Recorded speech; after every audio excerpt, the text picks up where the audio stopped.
Because throughout this conflict, we, the United States, have continued to send weapons to the United Arab Emirates, the UAE, who we know are arming the murderous RSF.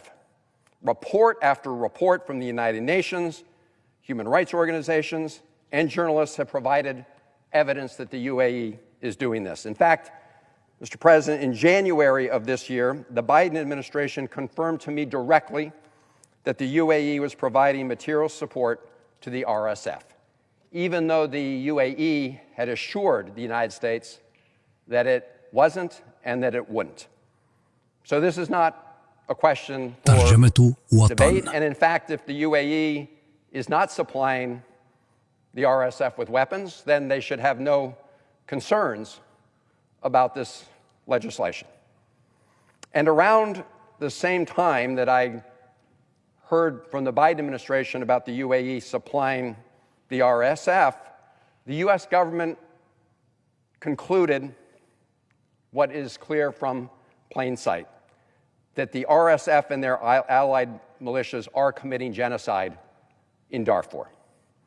According to the State Department's assessment, and I quote, "The RSF and allied militias have systematically murdered men and boys, even infants, on an ethnic basis, and deliberately targeted women and girls from certain ethnic groups for rape and other forms of brutal sexual violence."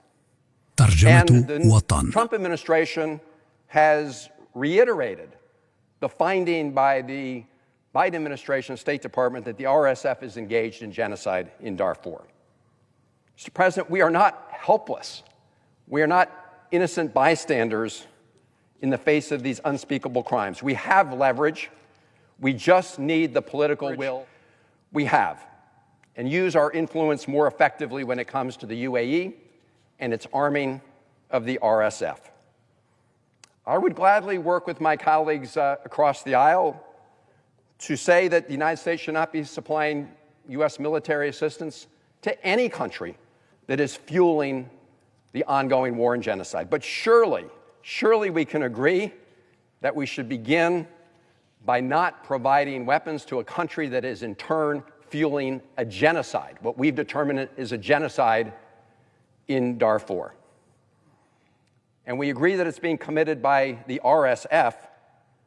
Shouldn't we agree that we should at least pause the transfer of weapons to the UAE, which is fueling the genocide in Darfur? And why haven't we done that? Well, Mr. President, Donald Trump visited the UAE over the summer. Instead of demanding accountability for their role in the genocide in Darfur, he gave away the crown jewels of American AI. And many of our most sophisticated chips were promised to the UAE. In return, a UAE-backed firm gave the Trump family's newly launched stablecoin business a $2 billion boost. And it was just days before President Trump visited the UAE that the administration greenlit the sale of $1.4 billion of arms to the UAE. What about the genocide they were fueling in Darfur? Did he say anything about that? It doesn't seem that he raised those issues during his visit to the UAE. In fact, President Trump said just yesterday in a speech that Sudan was, quote, not on my charts, unquote, until the Saudi crown prince brought it to his attention. Really? Really, President Trump? This has been going on for 2.5 years.